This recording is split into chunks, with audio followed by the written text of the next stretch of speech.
Listo, Okay, profesor. good morning, everybody. Let's start this Saturday talk for LAFMAT.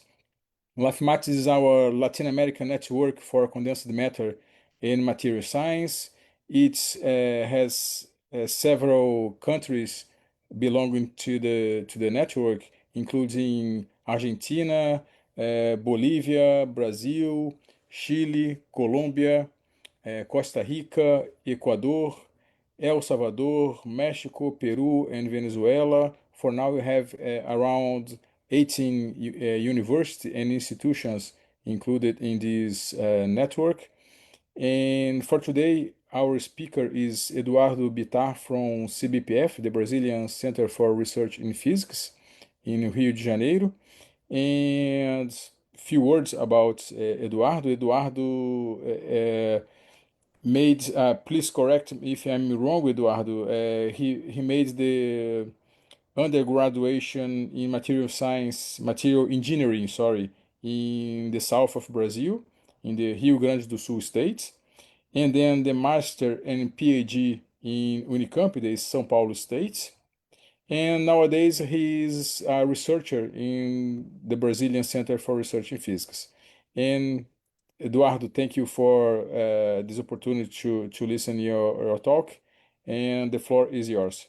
Thank you, Eduardo. Okay. Thank you very much, Mario. Thank you for the kind introduction. Thank you for the invitation to give this talk in this series of seminars.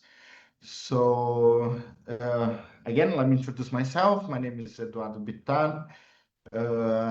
I'm currently at CBPF, and I'm the principal investigator of this material physics group. And you can find more information here in the QR code in the web page of the group. Like Mario said, the Brazilian Center for Research in Physics is located at Rio de Janeiro, in Rio de Janeiro, and we are very privileged to be in a place that we are very close to the Sugarloaf and the Christ Redemptor, near the Urca neighborhood in Rio. So in this beginning of this year, we made 77 years. And I'll talk a little bit about the institute for those who don't know it. So we have a broad research on experimental, theoretical, and applied physics. So here I list some of the research areas that we have people working on, that it's high energy and astrophysics and astroparticle physics, some material science and condensed matter, nanoscience, nanotechnology, biophysics and biomaterials, statistical mechanics and complex system, also mathematical physics and field theory, quantum technologies, cosmology and gravitation. We have a big group on this area, artificial intelligence, applied to physics, and scientific instrumentation. Okay, but I guess for this audience, the most interesting part is the condensed matter group. And in the condensed matter group, we have theory and people working in theory and experimental physics on these different topics. Okay, and then we have some experimental laboratories like X-ray diffraction and some nanoscience, transmission electron microscopy. And this kind of infrastructure is free. One can submit some proposal to use the equipment, so everyone is invited to do that. One can send a sample or come to CBPF to use some of this infrastructure. We also have some magnetometry equipment, some FMR, ESR equipment, and I'm responsible for one of the labs that I'm responsible here at CPPF is a single crystal lab. Okay, so in this lab, we can grow single crystal mostly from these three different methods. One is the floating zone. We also grow crystals from the metallic flux and using chemical vapor transport. Okay, from these methods, we can grow intermetallics, oxides, transition metals, uh, transition metals, and 2D materials. Okay, and with that, we can span the phase diagram of different classes of systems and materials by doping, by making chemical substitution. And if someone is interested, we are open to collaborations. Okay. We also have some opportunities for students, and here I'll highlight three of them. Two are schools. Okay, so the first one here is the experimental school. So people come to CPPF, they stay for 2 weeks doing experiments. And we have a more traditional winter school, and both of them will happen next year. The experimental school will happen in January, February, and this more traditional winter school will happen around July, August. Okay, we have some funding from this center, Latin American Center for Physics, for students from Latin America to attend these two schools. Okay, we also have a graduate program, and we are graded top level in Brazil. We were the first graduate program in physics in Brazil, and for to apply to come and do a graduate program and to have more information about the graduate program, one can look at this website that when you pause here, that it's the selection process to become a graduate student in Rio de Janeiro and CPPF. So with that brief introduction about CPPF and these opportunities, this is the outline of my talk. I'll start with the introduction on the theme of superconductivity and charge density wave. I'll talk a little bit about the interplay between these two ground states and present some ongoing work. So it's a work in progress on these new Kaggle-Mass systems. Okay.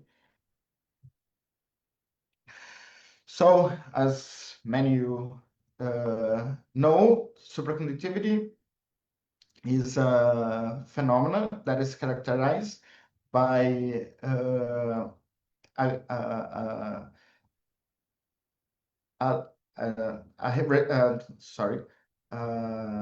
zero resistance state below a critical pressure, and also a critical temperature. And below this temperature, also the magnetic flux is expelled from the material. Okay, so in superconductivity we have a well ordered states in which we have a zero resistance and the explosions of magnetic fields.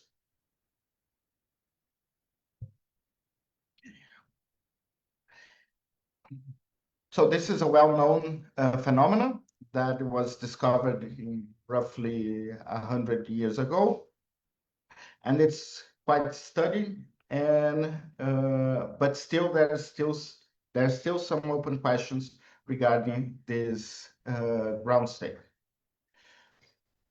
The other ground state that we'll be talking about today is the charge density wave, and this is this kind of system of the phenomenon is characterized by a modulation of the conduction electron density that it's followed by a distortion in the lattice. Okay, so in conventional charge density wave, a gap is created in the electronic spectrum at the Fermi surface. This is for one-dimensional system. This is has a theoretical model, a model that it's that can describe well these systems in one dimension, but still there's no theoretical models for charge density wave in two-dimensional or three-dimensional systems. Okay. So we saw that in superconductivity, the experimental signature would be zero resistance and the exposition of magnetic field. What is the experimental signature for a charge density wave system? Then for almost one-dimensional system like this one here, that it's an organic compound, one can see that as it goes at its lower its temperature, the electroresistivity, it goes up once it passes the charge density wave transition, and this is because of the opening of the gap.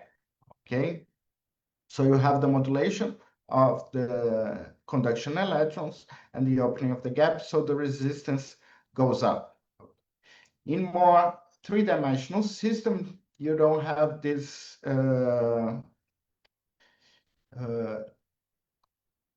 insulator transition, okay, but you have some upturn in the electroresistivity, like here for the compound of lutetium, platinum, indium, okay. So there is an upturn in the resistivity and a drop in the magnetic susceptibility that it's related to a partial decrease of the density of states at the charge density wave temperature transition, okay.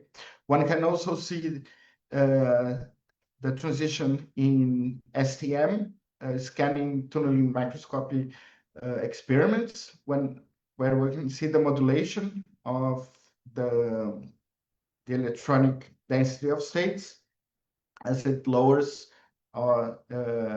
below the transition temperature. Also, a very important signature is the appearance of peaks in the X-ray diffraction and neutron refraction, okay? And this peaks comes from the modulation of the charge of the conduction electrons and the change in the lattice parameters. You have this also modulation of the lattice that appears as an extra peak in the X-ray and neutron refraction experience. So roughly 10 years ago, there was this strontium 3 iridium tin 13 system, class of materials that they made chemical substitution of the strontium with calcium, and they saw the suppression of this charge density wave. So here's the resistivity as a function of temperature, and one can see the charge density wave and below a superconducting transition. And as they suppress by applying pressure and chemical substitution of strontium by calcium, they see that the system that the superconducting transition enhances and the resistivity becomes more linear, okay?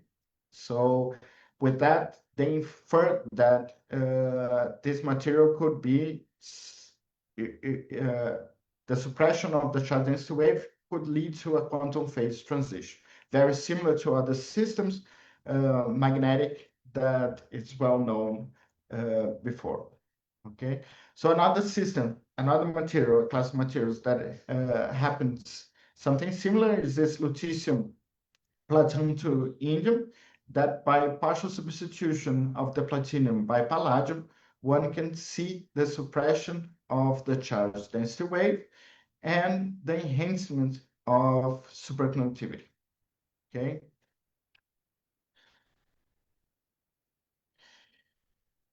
And they assign this enhancement of superconductivity due to quantum critical fluctuations. Okay, so this work had some attention some years ago, but if one knows about superconductivity and charge density wave, one can infer that one knows that Tc from the BCS theory is proportional to the density of states and the effective pairing potential through this expression, okay? And if below the charge density wave transition, you have a gap, you have at least a partial gap. If you pressurize your sample or dope, you might promote the closing of this partial gap Fermi surface, and then you increase the density of states at the Fermi surface, and with that you increase Tc. So this could be a very trivial interpretation. So all this enhancement of superconductivity in this compound might be not related to a quantum critical point or to quantum fluctuation, but just because you are closing the gap of the charge density wave and increasing the density of states at the Fermi level, and with that increasing Tc. So a few years ago, we started to look at this, so to see if this was really a trivial or more complex system. So we looked at these compounds, the calcium iridium tin and the lutetium platinum indium. We doped the platinum by palladium and looked at the superstructure peak. Okay, so as a function of temperature. And this for the doped lutetium platinum indium, and for the strontium iridium compound and the calcium one under pressure. Okay, so so we looked at the superstructure peak, and a temperature higher than the charge density wave transition, there's no signal for this peak, and as one cools down the system, the peak becomes more intense. The superstructure peak becomes more intense. Here's a comparison for a Bragg peak. So the Bragg peak doesn't change its intensity as a function of temperature, while the superstructure, the charge density wave peak, changes its intensity as it goes lower in temperature.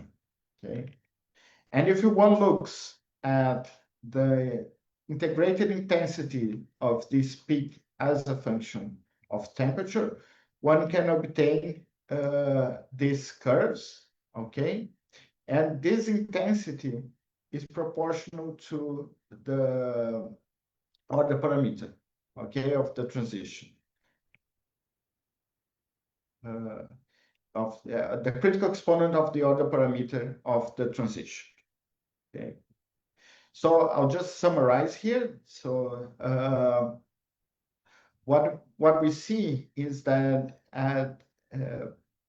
when the charge density wave, the transition is high, okay, the critical exponent of the order parameter is around 0.3, consistent with a system of three-dimensional character. And as the charge density wave is suppressed to zero, okay, this critical exponent of the order parameter goes to its mean field value, okay, of 0.5.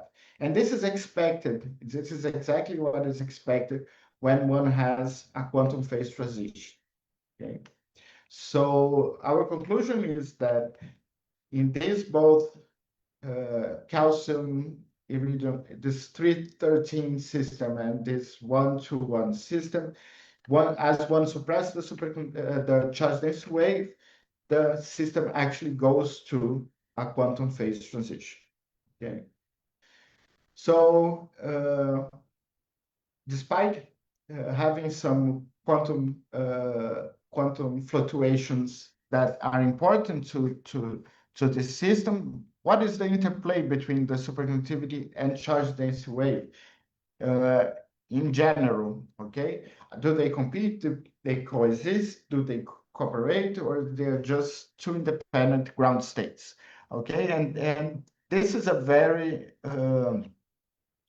hot topic in condensed matter. As we can see, there is a lot of, and here's just a few of them, of systems that present charge density wave and superconductivity. One very well known is the cuprates. More recently, these type of cesium, vanadium 3, antimonium 5 carbon metals also became very known. This 313 that I talked about, these TMDs materials like niobium, selenium 2, and more recently, these nickel-based superconductors that they also have very similar phase diagrams in which one can, by a non-thermal parameter, suppress the charge density wave and enhance or make it appear a superconducting state. Okay, so this is an open question, very interesting open question in the community of this interplay between charge density wave and superconductivity. And this is very similar to a well-known phase diagram of different heavy fermions, even cuprates and other systems in which one suppresses the magnetic ground states, and it appears as superconducting states where this magnetic order is suppressed. Okay. So just to give you a flavor of what we've been working on these systems, so we also started to look at these 3, 4, 13 materials, here specifically the lanthanum 3, cobalt 4, tin 13, and we started to probe. This material has a charge density wave transition at higher temperature, around 150 Kelvin, and a superconducting transition at around 2.5 or something. Okay, and what we wanted to look is the behavior of these both ground states as a function of strain. So we prepared some single crystals. We cut it and aligned in different directions in the 100, 110, and 111, and we looked at the dependence of this superconducting and charge density wave transition as a function of the strain, okay, of the uniaxial pressure in these different directions, okay. And here I can summarize for you our results, that we see a suppression of the superconductivity in all three directions that we looked at, but they suppress at different rates. So for the 111, it's lower than for the 100, 100 and 110.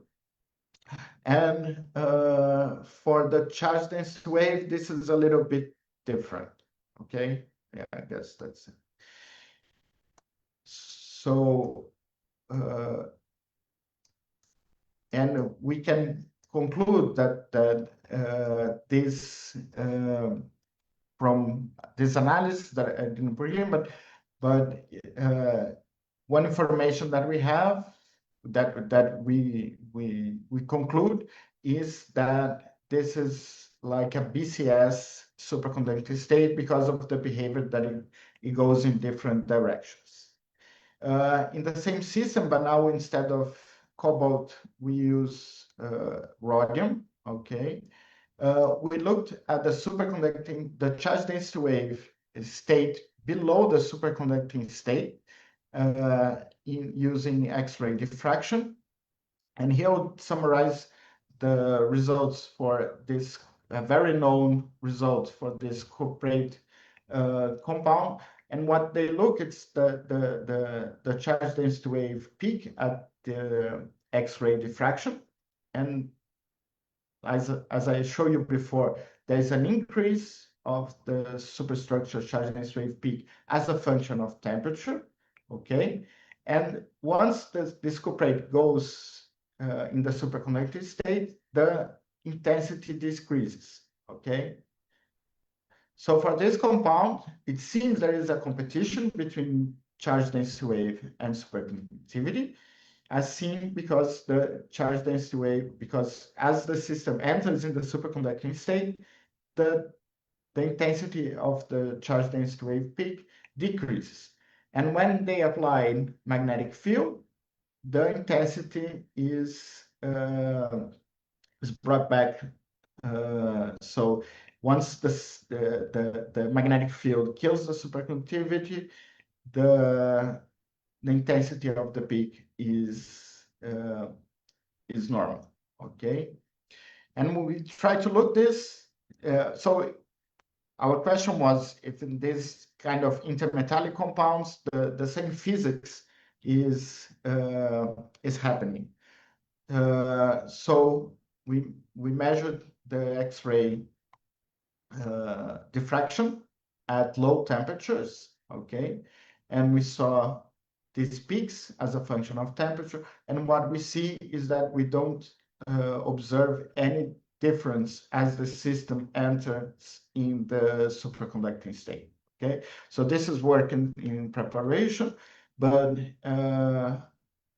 it seems like the physics and competition and interplay between charge density wave and superconductivity in these intermetallic compounds is a little bit different from the cuprates, okay? We are also did some study on the charge density wave domains by using dark field X-ray microscopy, okay? And this is just a flavor of one of the measurements that we have done, and this is a work in preparation. We also started working on this carbon-mass, scandium vanadium team. I'll talk a little bit later about it, why these carbon-mass are interesting, but we grew some samples that are grown in the C-axis of this carbon-mass, and we performed some uniaxial pressure measurements, and we know from hydrostatic pressure that the charge density wave transition is suppressed under pressure for hydrostatic pressure. And for uniaxial, we see a difference between what goes from the A-axis that it's in this direction to the C-axis that's in this direction, okay? So this is also a work in progress. And now, more specifically, some materials that we've been working on this carbon alkaline metal vanadium 3 antimonium 5 family.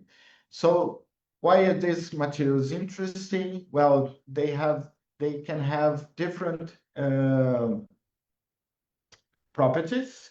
Usually, they have a charge density wave transition at higher temperature and a superconducting transition at lower temperature. In the case of the cesium compound, the CDW is at 94 Kelvin and TC is 2.5.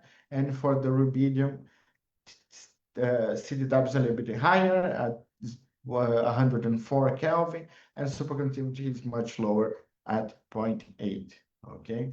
And they have different, at the band structure, they can have different structures like a direct cone, Van Hove singularity, and flat bands. And so one can, by using pressure or chemical doping, one can tune different properties of this system, okay? So they have observed that by applying pressure in the pure compounds, the pristine compounds, that it's potassium, rubidium, and cesium, they observe suppression of the charge density wave and some enhancement of the superconductivity. Okay, this enhancement for the cesium has two-dome character, and for the rubidium and potassium has this more one-dome characteristic. They also have performed some whole doping, and they also see the suppression of charge density wave and enhancement of superconductivity. And there was a study on the miscibility of these cesium, potassium, and rubidium, okay?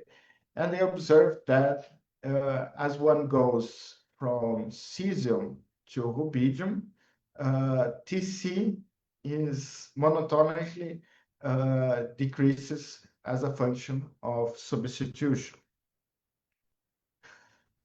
So me and my colleagues, especially at the Brazilian synchrotron, Ricardo Reis and his students, and Guilherme also, that is a researcher there, Fernando Garcia at USP, and Milton Trocashvili at San Diego State University, we started looking at this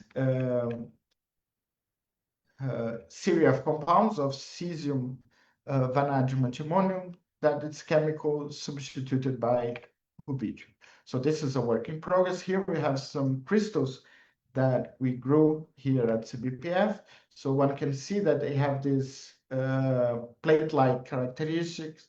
That is something that is from the family of these Kagomans compounds. They have this hexagonal structure, and they grow in the AB plane, and the C-axis is in the out-of-plane direction, okay?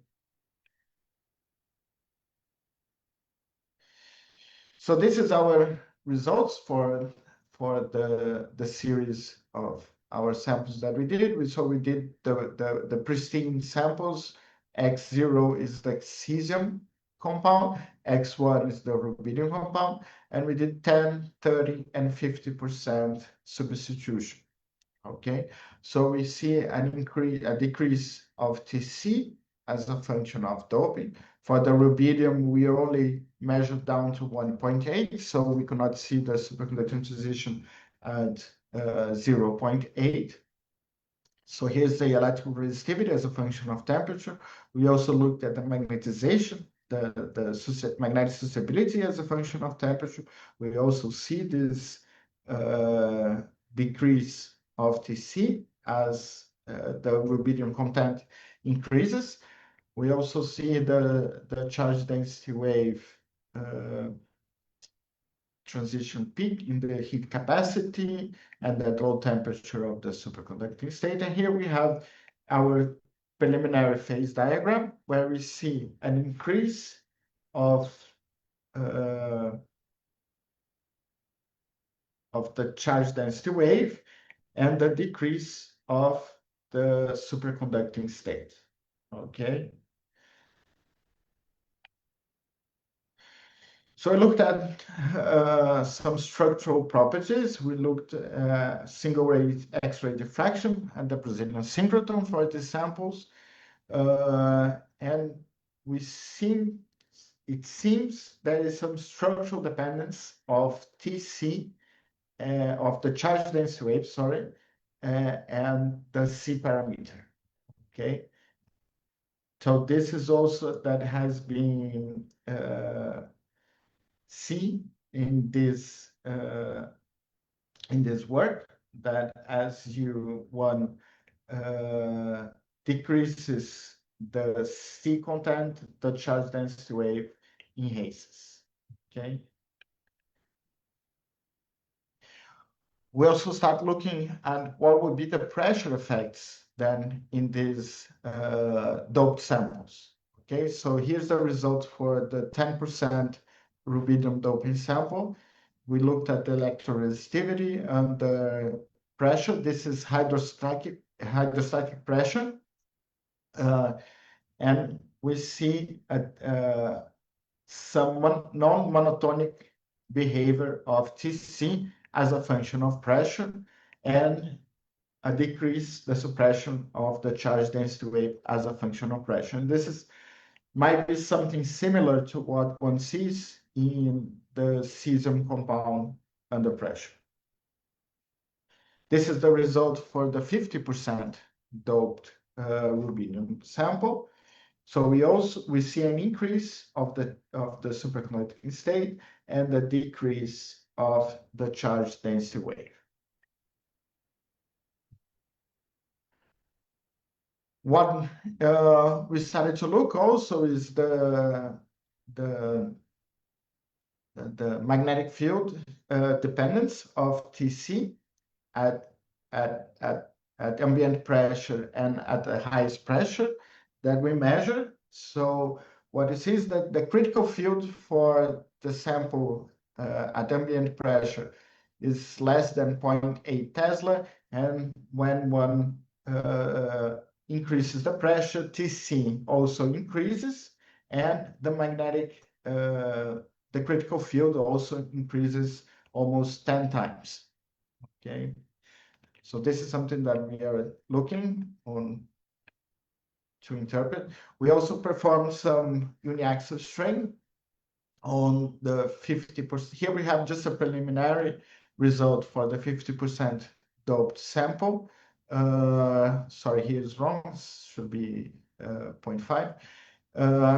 And for this sample that I show here, that it's our preliminary, it seems like we have 2 TCs, but we can see a decrease of the superconducting state as it's compressed.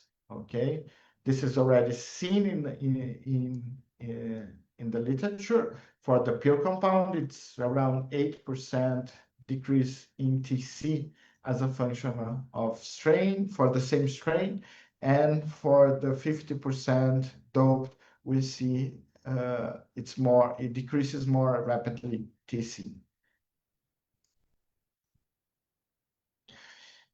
And just we have this available, this kind of pressure cell in CBPF. One can measure electroresistivity and magnetization. Here, there's a photo of one sample that we measure electroresistivity, and we have and one can apply this uniaxial pressure through some piezoelectric and can see the displacement measuring the capacitance of these cells. Okay, so if anyone is interested, you are more than welcome to talk on this kind of measurements. And for the last results that we have on these cargo mass systems, it's about some X-ray absorptions experiments that we did. So we performed this extended X-ray absorption fine structure experiments in which we obtain some information about the local structure of the material. Okay. So for this, we had to go to the synchrotron. We went to Sirius, EMA beamline to perform these exact measurements. And this is element selective technique that can provide precise information about the distance to the neighboring atoms and the local atomic environment. Okay. So if we look, so for this Kagome structure, this we measure the rubidium, vanadium 3, antimony 3. The structure has 2 sides for the antimonium, okay? One side for the vanadium and one side for the alkaline earth material.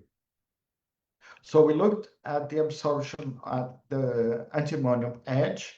Okay, so if you look at the results for the antimony 1 position in respect to the rubidium atom, we see that the distance increases as it passes through the charge density wave system of the charge density wave transition. Okay, as we go in pressure, the TC this transition, this change in the distance between the antimony 1 and rubidium atom goes to lower temperature, and this is similar to what happens to the charge to the suppression of the charge density wave under pressure. So we see there's a correlation between the distance between the antimony 2 and the rubidium atom. We also see a change in the vanadium, the antimony 1 and vanadium atom at the charge density wave temperature. Okay. So while in the rubidium there's an increase in the distance, in vanadium there is a decrease. We also looked at the antimony 2, and the antimony 2 in the beginning of the pressure, it seems independent, but then at the higher pressure, there is a change. And the same happens to vanadium.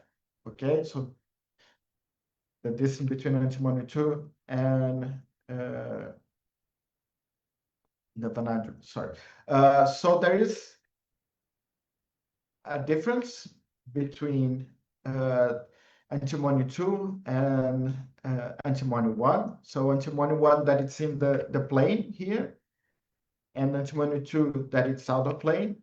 The antimony 1, it's very sensitive to the changes in pressure, so it changes the distance. And in antimony 2, at low pressures, that doesn't seem to be a lot of, it's not so sensitive, and it only changes at higher pressure. Okay, the same in for the rubidium distance and for the vanadium distance. So this might be that this sensibility between antimony 2 and antimony 1 can be due to this hybridization between the antimonium 5p orbitals and vanadium 3d orbitals. So with that, I make my conclusions and summary that we have this ongoing work on this Cabomet family of compounds, where we see by substitution rubidium by cesium, we see an increase of Tc and a decrease of the charge density wave. There seems to be an important role for the antimonium in the charge density wave. We see an expansion of the distance between antimony 1 and rubidium, antimony 2 and vanadium, the contraction of the antimony 1 and vanadium and antimony 2 to rubidium, the pressure in the rubidium compound, and XF seems to be an interesting probe to look these local structural changes for charge density wave materials. Thank you.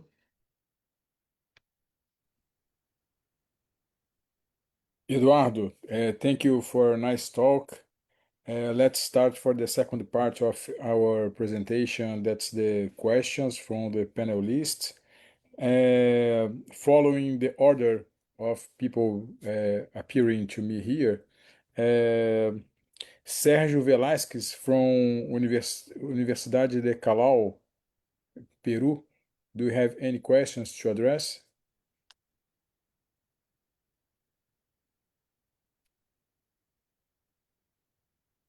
I don't know if Sérgio is here.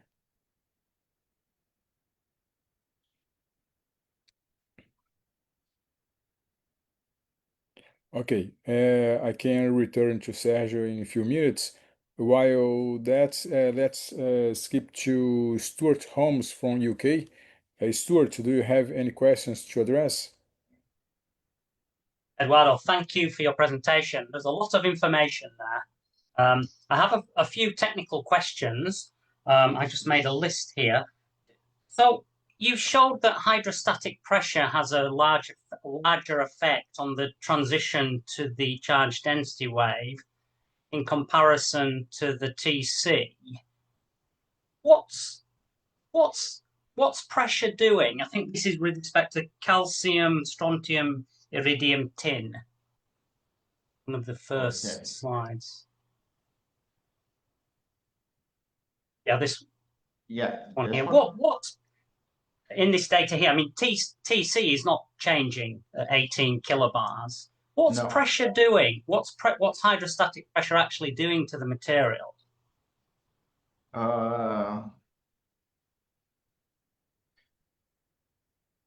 Well, you are compressing, so it's changing the lattice parameters and probably the hybridization between you're changing, I don't know, the band structure is changing. The band structure, yeah. Is there a good reason why it's affecting the charge density wave in comparison to the superconducting transition?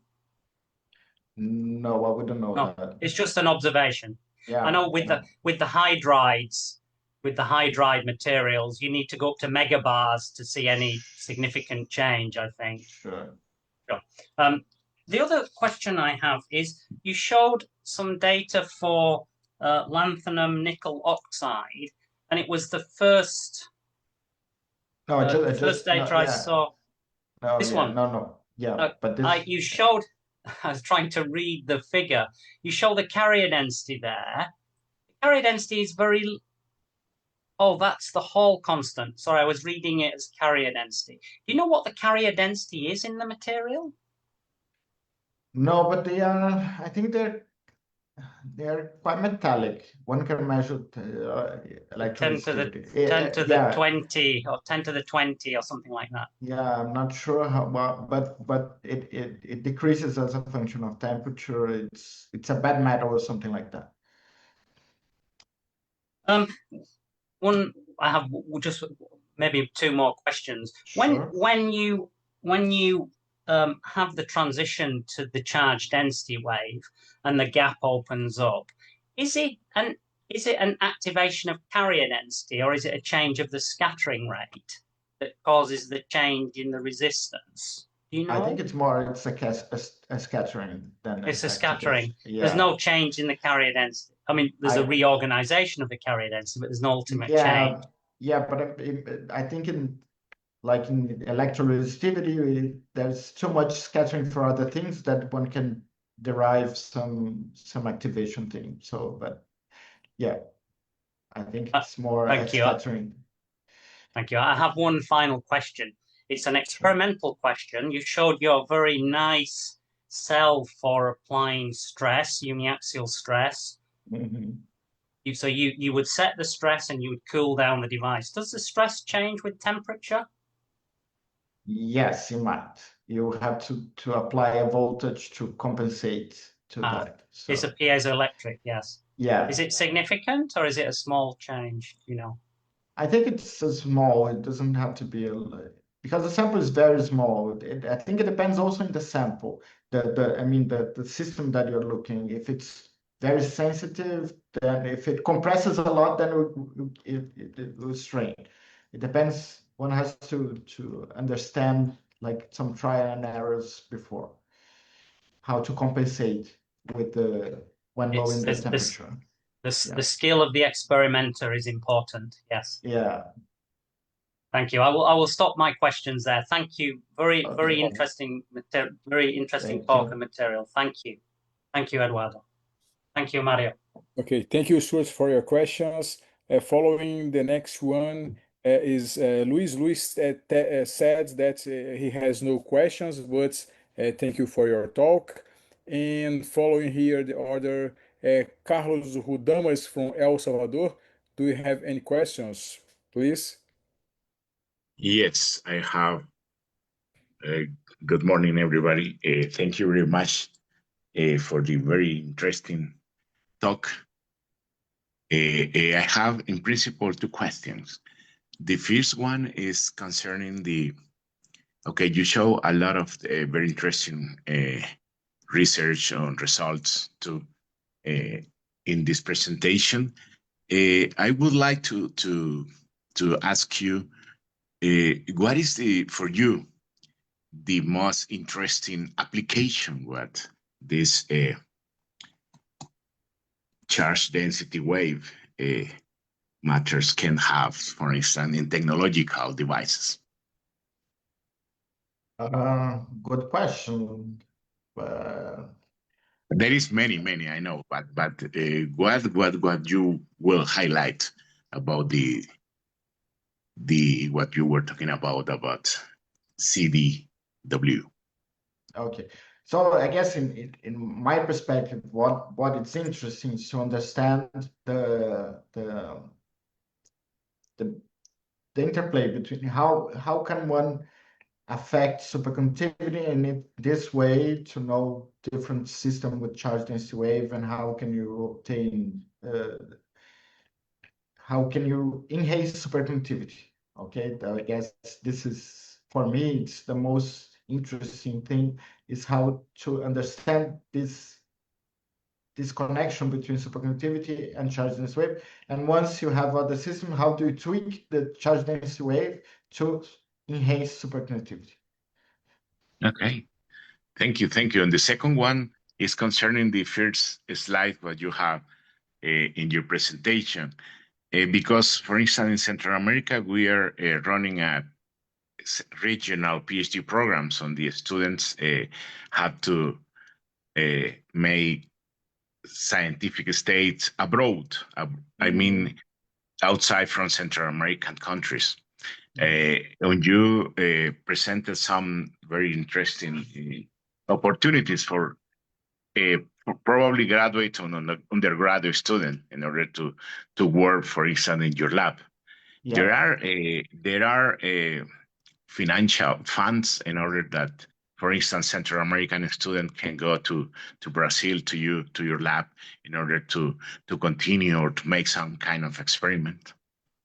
I think this Latin American Center for Physics might have some opportunities in this direction. There's also the TWAS, the Third World Association. I don't recall. Academy of Science. Academy of Science. Academy of Science. Yeah, Third World Academy of Science. There's also this, and I guess there's also direct opportunities with the researcher or something like that. Okay, I will take a look at. Yeah. I will take a look at the Centro Latinoamericano de Física or the others The institution. Third World Academic Association has some opportunities. Okay, thank you very much, Eduardo, and congratulations for all the nice and interesting work you are doing there. Thank you. Okay, thank you, Carlos. Let me add some information about this last question. This on the screen there is the Unipós Rio Física. It's also another opportunity. However, it's not a part of the master or the PhD. The student must do the complete master or the complete PhD in Brazil, or for example at CBPF. If your students in your country would like to apply, they can apply to this Unipós Rio Física. They can do the exam. The organization can send the exam to your university. One teacher in the university is responsible to receive the exam, apply the exam, and then the students can have this grade to apply for the scholarship to move to Brazil. It's another way to move to Brazil. Oh, great to know. Thank you very much, Mario. Okay. Well, Luis from Cambridge, Arturo from Mexico, and Alfredo also from Mexico says that they have no questions, but thank you for your talk. Let me see here. Christian Aguirre wrote a question I can read, but Christian, would you like to address the question yourself, or do you prefer to me to address the question here? You can do it yourself. Christian Aguirre, your camera, please. Okay. You wrote here in the chat a question. I can address the question, or can do it yourself. Please feel free. I can do it. Yeah. Yes, go ahead. Okay, Eduardo. First one, very, very thank you for the excellent presentation. Right now, do you speak about the two principal properties of the type 1 superconductor? That's right, the Meissner state and the diamagnetic state. But do you know if there are some vortices for those fields? No, all materials that I talked about are type 2 superconductors. Yes, first is type 1 superconductor, that's right? Now, all of them are type 2. Okay. All of them are type 2 superconductors.